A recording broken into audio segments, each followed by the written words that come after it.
Assalamualaikum warahmatullahi wabarakatuh. Hari ini kita akan kuliah mengenai morfologi daun. Oke, dengan capaian pembelajaran, yang pertama kalian diharapkan mampu memahami struktur morfologi daun, kemudian dapat melakukan identifikasi secara mandiri mengenai struktur morfologi daun dan juga memahami contoh daun apa yang digunakan untuk pengobatan. Ya, seperti kita ketahui, morfologi itu adalah suatu ilmu yang mempelajari mengenai bentuk suatu tanaman, gitu ya. Dan pada hari ini kita akan membahas mengenai bagian-bagian daun, kemudian akan fokus pada helaian daun atau lamina, dan akan bahas sekilas mengenai daun majemuk atau folium compositum dan juga phyllotaxis. Sebelumnya kita mereview kembali mengenai fungsi daun. Yang pertama adalah untuk pengambilan zat makanan atau resorpsi, di mana kita ketahui tumbuhan atau tanaman mengambil beberapa zat seperti karbon dioksida untuk menghasilkan makanan atau proses ini yang kita tahu sebagai fotosintesis.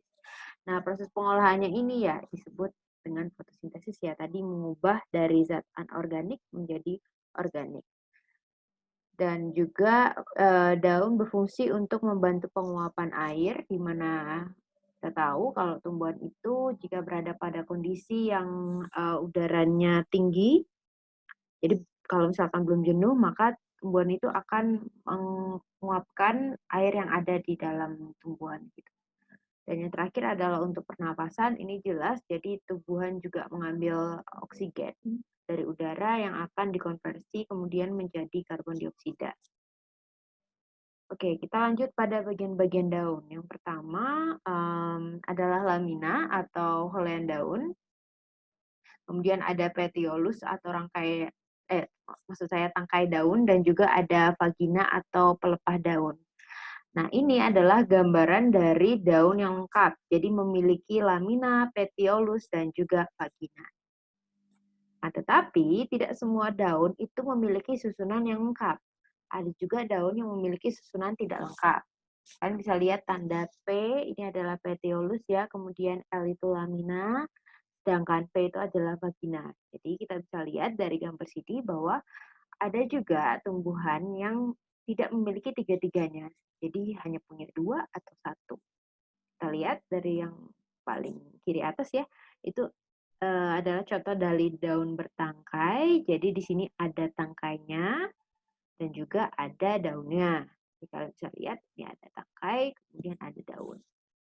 Nah, ini contohnya pada mangga. Jadi kalian nanti mencari ini nama lokalnya itu adalah tanaman apa.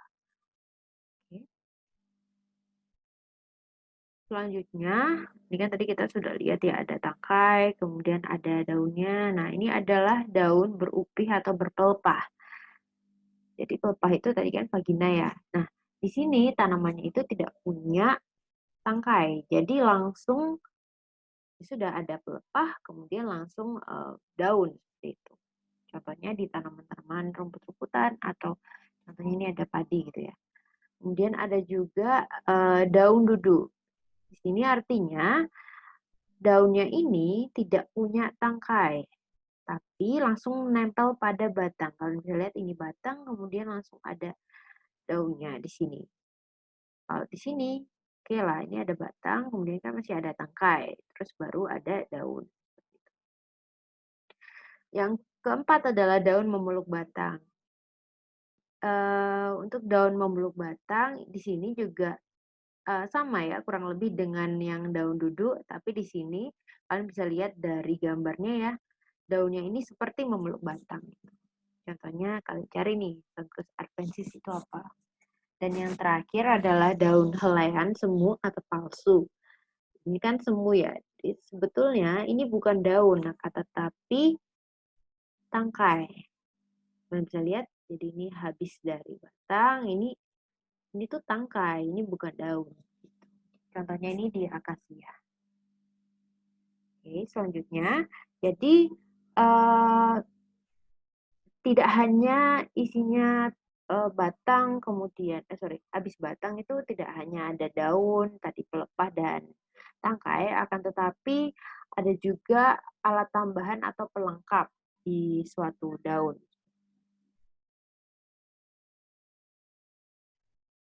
Sebagai contoh di sini adalah daun penumpu atau stipula. Di sini ada stipula libere, di mana ini merupakan daun penumpu bebas. Jadi daun penumpunya ini bebas terdapat baik di kanan maupun di kiri dari tangkai daun.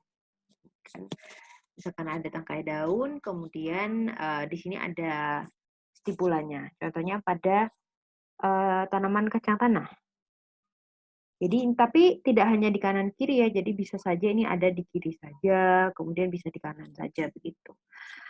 Selanjutnya, untuk yang stipula adnate, ini kalian bisa lihat dari gambar, terlihat jelas ya bahwa daun penumpunya itu terletak di kanan dan kiri. Jadi wajib ada di kanan dan kiri. Ya, mungkin kalau kalian nanti melihat tanaman mawar, bisa kalian perhatikan ya, apakah betul daun penumpunya ada di kanan dan sebelah kiri. Oke, yang selanjutnya adalah daun ini. Daun penumpu stipula antidroma atau petiola opposite. Jadi, kalau yang tipe ini, daun penumpunya itu berdekatan menjadi satu yang mengambil tempat di dalam ketiak daun. Oh, sorry. Ini maksud saya yang ini. Kalau yang ini, bisa dilihat dari gambar bahwa daun penumpunya itu ada di seberangan dari daun yang asli. Kalau yang ini baru yang di ketiak daun. Gitu, ini contohnya aksila ya. Aksila kan namanya ketiak. Kok salah ya? Ini kalau opposite berarti kebalikan gitu, berseberangan. Yang terakhir adalah stipula interpetiola. Jadi ini namanya aja interpetiola, berarti letaknya di antara tangkai. Jadi ini agak susah sih saya ngambil fotonya. Jadi kalau misalkan kalian perhatikan, ini ada di tanaman morinda atau mengkudu. Jadi terkadang ada daun penumpu yang letaknya itu di antara dua tangkai daun. Gitu.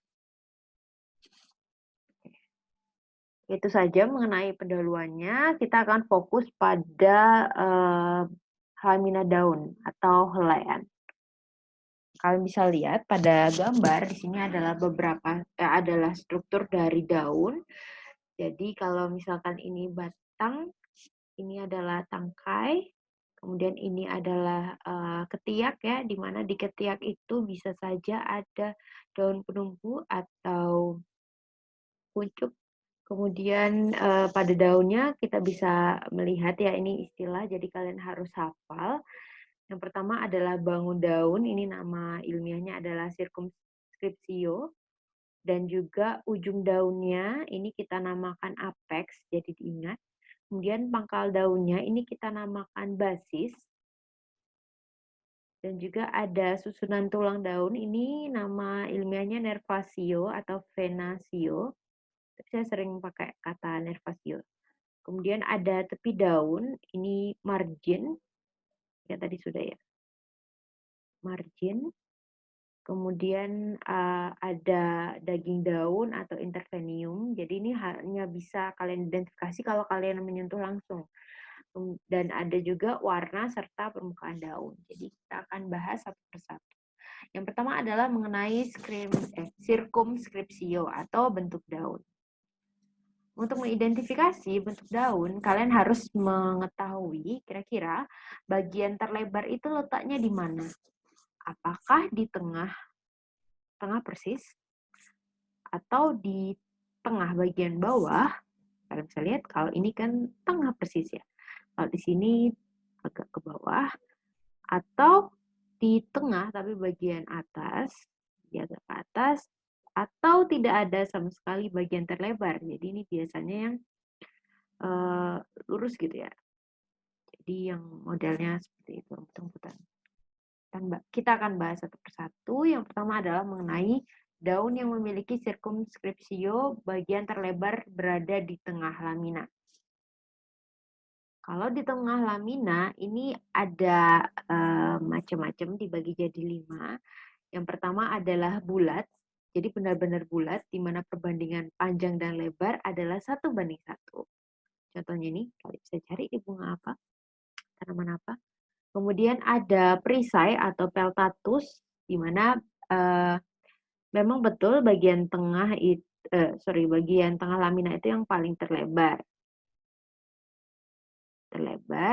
dan juga tetapi sini ciri khasnya jadi letaknya seperti perisai gitu. Jadi eh, kalau pada yang tipe ini, jadi tangkai daunnya itu tidak tertanam pada pangkal daun, melainkan pada bagian tengah helaian daun. Jadi ini kalian bisa lihat ada tangkai daunnya gitu. Dan selanjutnya ini contoh tanaman jarak ya. Selanjutnya adalah tipe yang ovalis atau jorong. Ini yang paling sering ya, agak susah membedakannya. Jadi kalian harus perhatikan untuk panjang dan lebarnya. Kalau yang oval ini kan 1,5 sampai 2:1. Misalkan lebarnya ini 1 senti gitu, nggak mungkin ya. Jadi misalkan 4 senti. Berarti panjangnya ya harus kira-kiranya 1,5 kali 4 cm sampai 8 cm gitu. Berarti antara 6 sampai 8 cm. Sedangkan ini kalau yang memanjang berarti ya tinggal kalian kali saja berapa. Sedangkan yang terakhir ini adalah lancet. Lancet ini yang paling panjang dibandingkan yang jorong ataupun memanjang.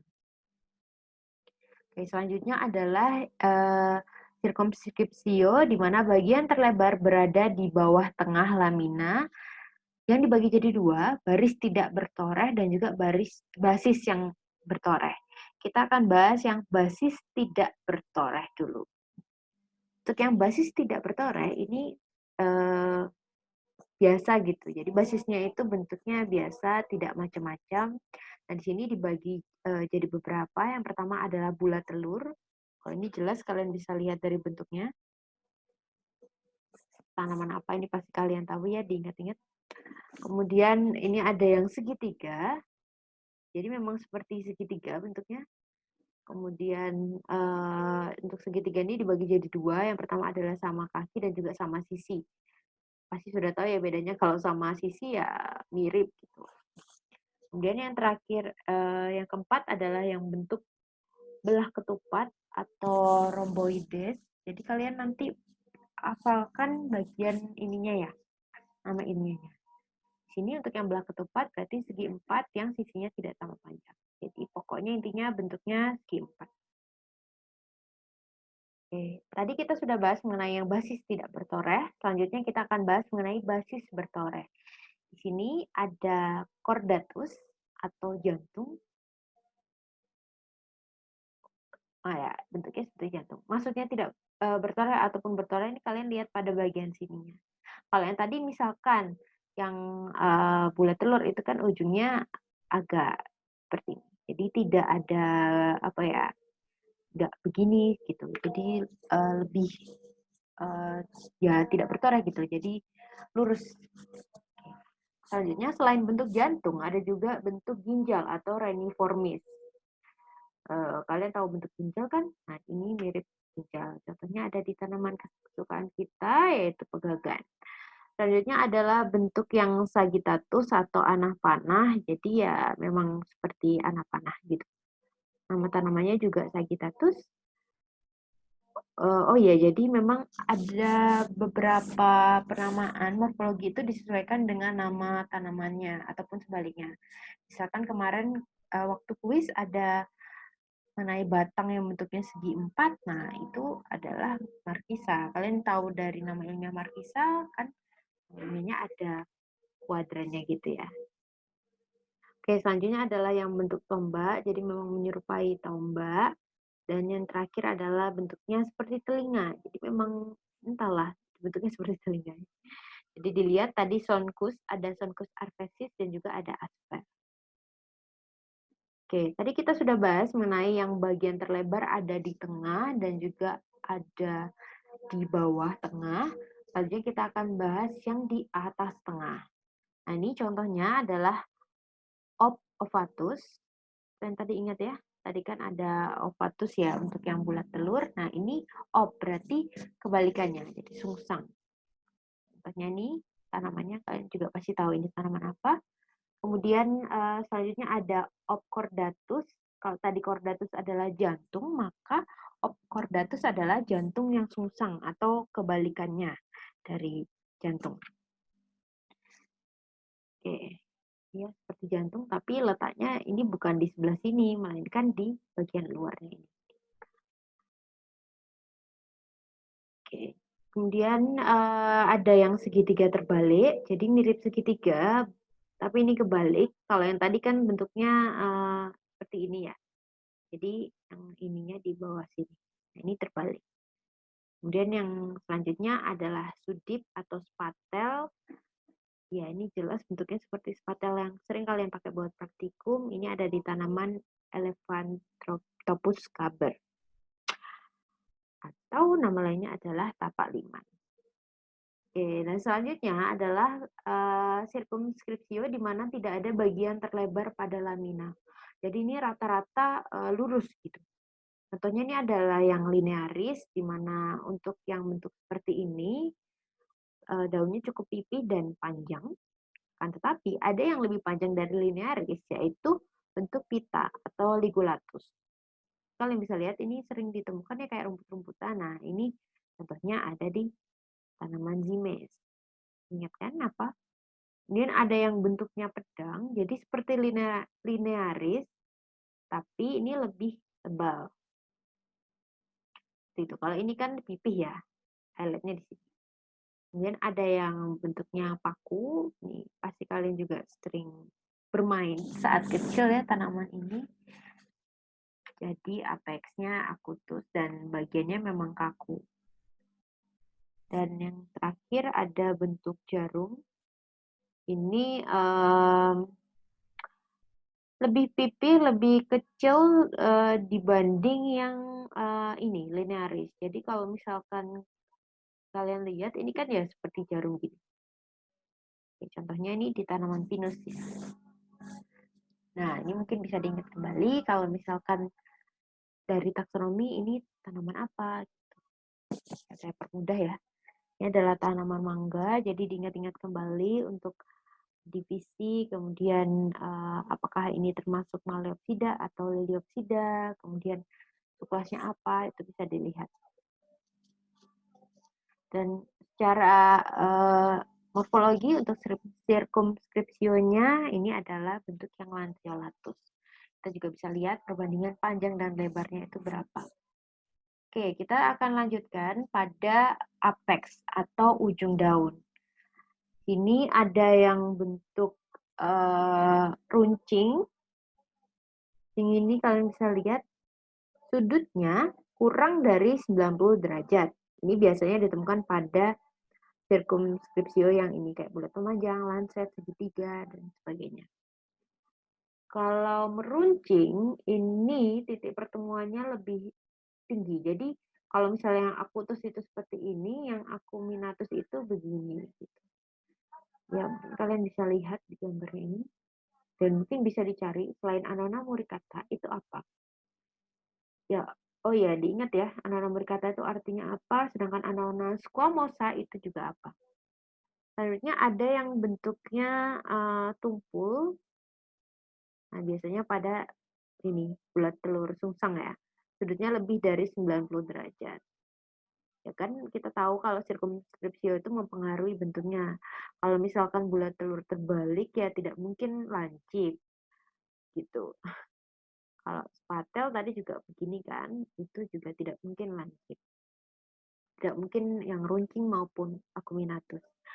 Selanjutnya ada yang bulat. Bulat itu berarti tidak membentuk sudut karena ya mirip seperti tumpul ya, tapi ini tidak ada sudut sama sekali. Selanjutnya ada truncatus atau rata, ini mirip ke rata. Ya, garis yang rata. Kemudian ada yang terbelah, ini biasanya untuk tanaman bayam, mungkin kalian bisa cari. Kalau bayam yang biasa kita makan tuh sama juga apa tidak. Kemudian ada yang berduri. Nah, mungkin kalian bisa cocokkan dari beberapa gambar ini kan sebenarnya ada yang nih misalkan nih berduri. Nah, kalian bisa lihat ini bentuk circumscription-nya apa gitu. Jadi nanti dicocokkan. Mungkin ini juga Jadi ada beberapa foto yang sama gitu, beberapa tanaman yang sama mungkin kalian bisa cocokkan. Nah, kalau misalkan Mangifera ini apa? Ya, kalian bisa lihat dengan jelas ini ada pertemuan yang lebih tinggi. Jadi ini yang masuk yang Acuminatus atau peruncing. Nah, tadi kita sudah bahas mengenai apex, otomatis kita sekarang membahas mengenai pasangannya yaitu basisnya. Untuk basis sebenarnya kurang lebih sama seperti apex. Mungkin kalian bisa lihat dari gambarnya. Ada yang runcing, ada yang meruncing agak ke bawah, kemudian ada yang tumpul, ini lebih dari 90, kemudian ada yang membulat, ada yang rata, dan juga berlekuk. Ini kebalikannya. Kalau ini tadi kan amaranthus, kemudian ini tadi ada mangga gitu. Kalian bisa lihat, jadi kurang lebih basis mirip seperti yang apex. Oke, oh iya, tadi saya lupa ya. Kalau yang kita bahas sebelumnya itu adalah tepi daun yang tidak bertemu, di mana masih terhalang dengan adanya tangkai. Kalau misalkan ini dapat bertemu, jadi nyambung. Ini kalian bisa lihat, ini kan nyambung ya.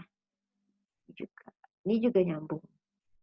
Nah, ini dibedakan pada sisinya saja, sisi antara pertemuan tepi daun dan juga pangkal. Kalau yang sini sisi yang sama, kemudian ini seberang. Kalau bisa lihat ini sisinya pertemuannya kan sama ya. Kalau yang ini bisa seberangan, jadi bisa saja bentuknya nggak. Pokoknya kalau ini kan ini jadi ngikut. Kalau yang ini bisa nggak. Oke. Kita sekarang perhatikan untuk yang Mangifera bagaimana ini sudah jelas ya. Biasa akutus. Jadi tidak semua kalau yang apexnya Acuminatus itu basisnya juga Acuminatus. Jadi ya kita harus identifikasi pelan-pelan. Oke, selanjutnya adalah susunan tulang daun atau nervasio. Berikut adalah gambaran dari tulang daun. Jadi ada ibu daun atau costa, ibu tulang maksud saya. Kemudian di bawahnya ibu ini ada nervus lateralis atau tulang-tulang cabang. Jadi ada cabangnya lagi, kan tetapi yang paling kecil banget yang mungkin kalian terlihat kalau hanya lihat secara close up itu kita sebut dengan vena atau urat daun. Jadi istilahnya sama seperti yang di manusia ya. Nah, untuk tulang daun ini biasanya untuk dikotil dan monokotil itu hampir-hampir mirip. Jadi maksud saya punya ciri khas yang sama. Untuk yang dikotil ini rata-rata bentuknya ada peninervis dan juga palminervis. Oh iya, tadi kan kalian ingat ya nervasio itu kan nama ilmiah dari tulang. Jadi kalian perhatikan aja di bagian ini. Kalau penny itu berarti mirip, sedangkan palmi itu ya ingatlah tangan berarti kan menjari. Contohnya banyak ya, tinggal diperhatikan saja. Oke, selanjutnya, oh iya, ini tolong diperhatikan ya. Ini bukan satu daun, bukan seperti ini, tapi satu daun ini. Nah, nanti kita akan belajar integernya atau tepinya ini gimana. Ini kok bisa sampai habis seperti ini. Oke, setelah dikotil kita akan bahas untuk yang monokotil. Kalau monokotil ini secara umum itu memiliki bentuk tulang yang melengkung atau sejajar. Nah, melengkung seperti ini, Kerni nervis, atau ada juga yang sejajar. Nah, ini biasanya yang bangunnya seperti apa? Kalian perhatikan. Tadi kan ada bentuk bangun ya, itu kan jenisnya macam-macam. Akan tetapi tidak semuanya dikotil itu tadi palmi dan nervi, dan juga sebaliknya tidak semua monokotil itu juga bentuknya tadi sejajar ataupun melengkung. Nah, di sini ada juga dikotil yang bentuknya itu melengkung. Itu pula ada juga yang monokotil yang bentuknya menjaring maupun mirip. Menjaring maupun ya, kita belajar. Jadi kalau untuk mangga ini ya pasti yang peninervis ya atau mirip. Oke, selanjutnya kita akan bahas mengenai margo atau tepi daun. Untuk tepi daun ini dibagi jadi dua secara umum. Yang pertama adalah rata atau integer. Kalian bisa lihat ini rata sekali. Dan juga dibagi menjadi bertoreh atau divisus. Nah, ini kan tidak tidak rata ya. Kita akan fokus mengenai bahas yang divisus. Untuk mengetahui jenis torehnya apa saja, jadi kalian harus mengetahui istilah angulus dan juga sinus. Bisa dilihat kalau angulus ini adalah sudut yang keluar sini, sedangkan sinus yang masuk. Jadi, ini yang angulus, ini yang sinus. Oke? Langsung ke contoh.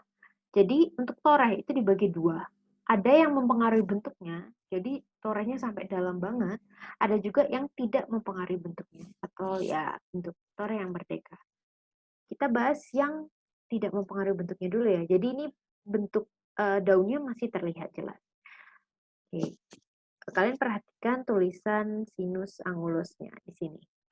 Untuk yang bergigi atau seratus, ini sinus dan angulusnya lancip. Kalian bisa lihat di contohnya, ya, ini terlihat jelas, berarti bentuknya ya lancip, lancip. Ya, sama-sama lancip. Kemudian ada juga yang bergerigi ganda. Jadi ini mirip 100, akan tetapi sinusnya, masih ingat kan sinus yang mana? Lebih bergerigi dan angulusnya besar. Jadi ini kalian bisa lihat di sini, angulusnya besar. Kemudian untuk sinusnya ada geriginya biasanya. Jadi bentuknya gini, besar. Kemudian untuk ini, sinusnya bisa ada 2 gitu atau lebih. Oke. Kalau ini masing-masing 1. Kemudian ada yang bergigi, ini sinusnya tumpul, tapi angulusnya lancip. Jadi bayangkan, nih, sinusnya tumpul, akan tetapi angulusnya lancip. Berarti kalau yang ini, ya sini. Gitu. Jadi ini angulusnya ya, angulusnya lancip, ini sinusnya tumpul.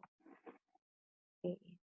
Kalau yang beringgit atau krenatus, ini kebalikannya yang dentatus. Jadi sinusnya lancip, tapi angulusnya tumpul. Jadi dibayangkan seperti ini. Ya, begitu. Ini tumpul, ininya lancip.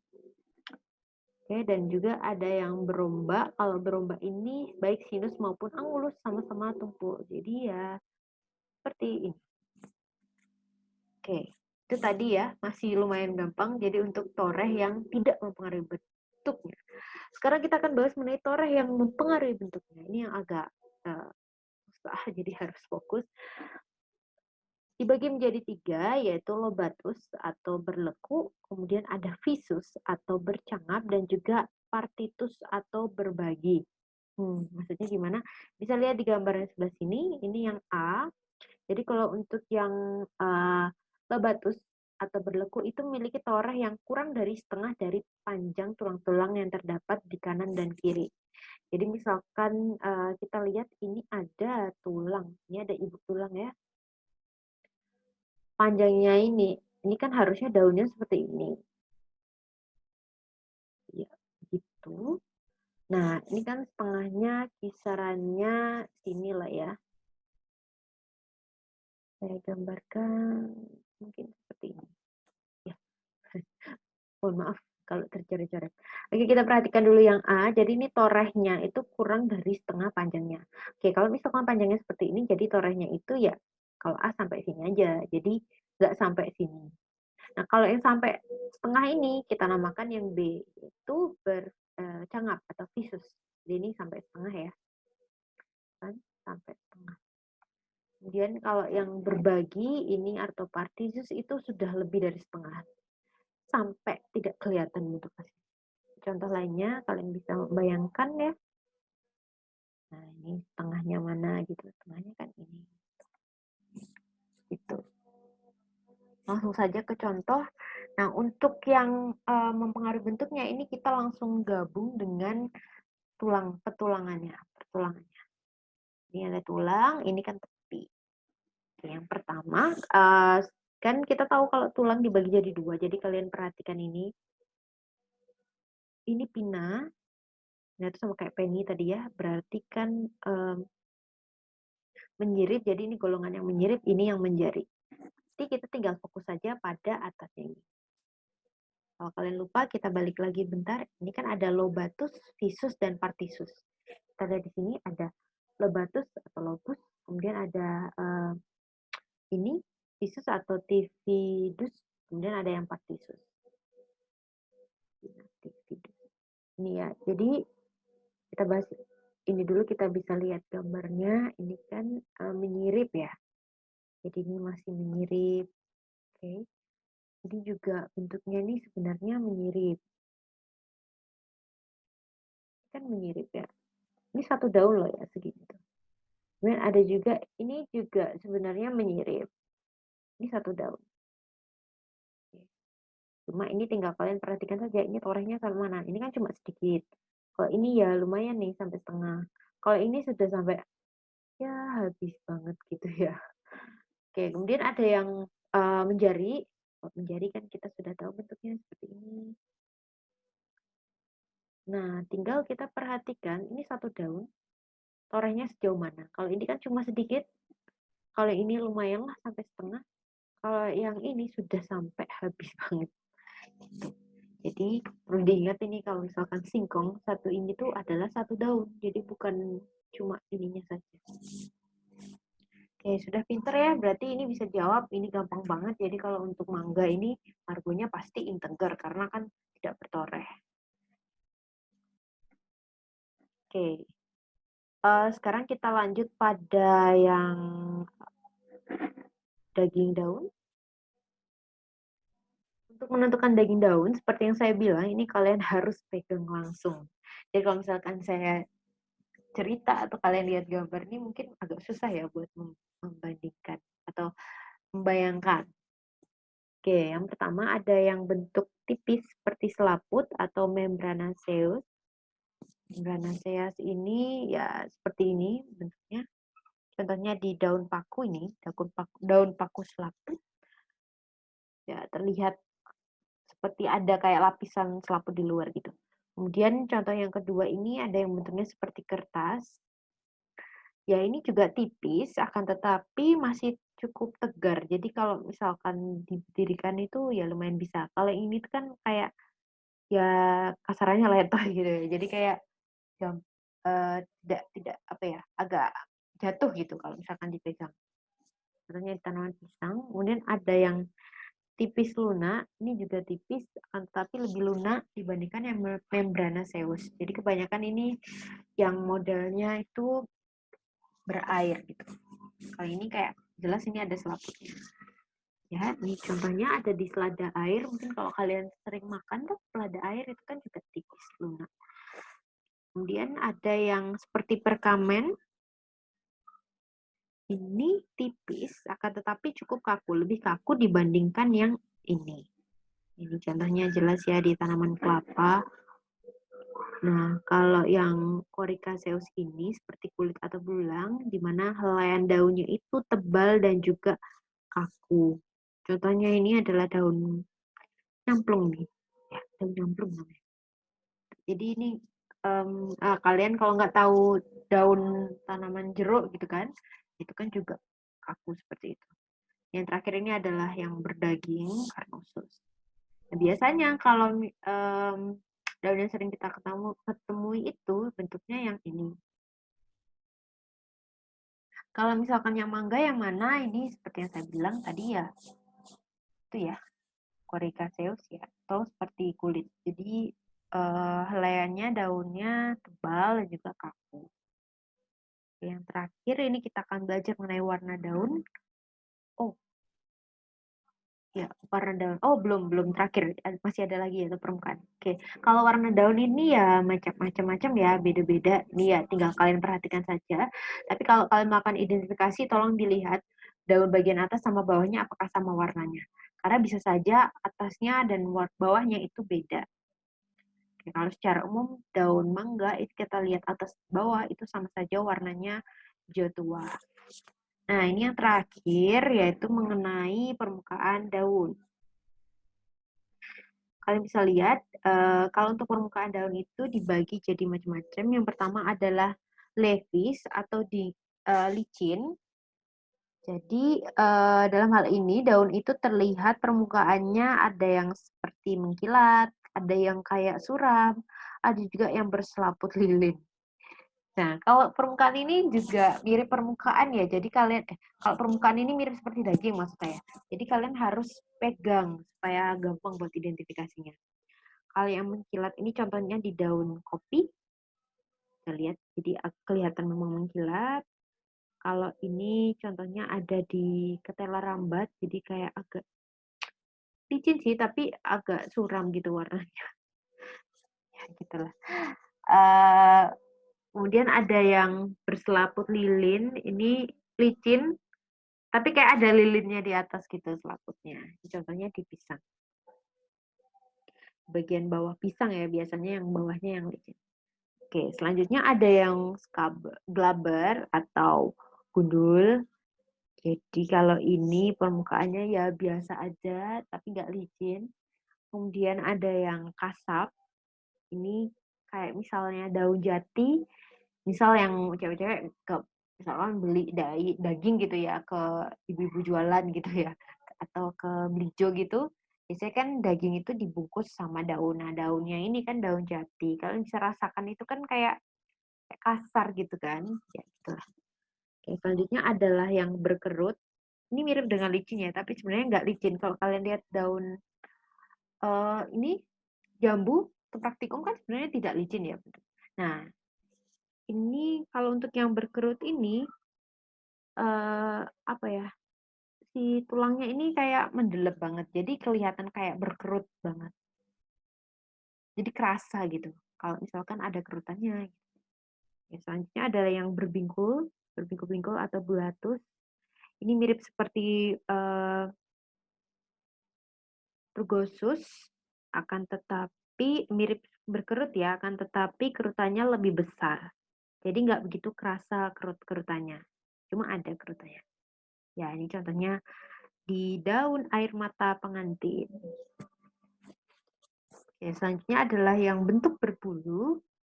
Nah, ini untuk yang bentuk berbulu ini ada 3 ya. Kalau yang berbulu saja atau pilosis ini, bulunya tuh halus dan juga jarang-jarang. Misalkan ini di daun tembakau. Jarang-jarang. Sedangkan yang filosus ini ada bulunya, akan tetapi kalau di raba itu kayak bulu gimana ya, lebih lebih banyak bulunya dibanding yang pilosus. Contohnya ini di tanaman kristen ya ini. Terus ada juga yang hispicius ini berbulu juga akan tetapi lebih kasar. Jadi rambutnya itu agak kaku dan kasar. Contohnya ini tanaman gadung atau dioscure. Dan yang terakhir ini ada yang bentuknya bersisi. Nah ini kalau kalian makan durian, tapi nggak ngambil daunnya sih. Jadi ini ada di bagian bawahnya tanaman durian. Oke, jadi kalau disimpulkan untuk yang Mangifera indica yang mana? Nah, Mangifera indica ini masuk yang ke licin atau lepis. Oke, sudah. Itu untuk yang part 1 mengenai lamina.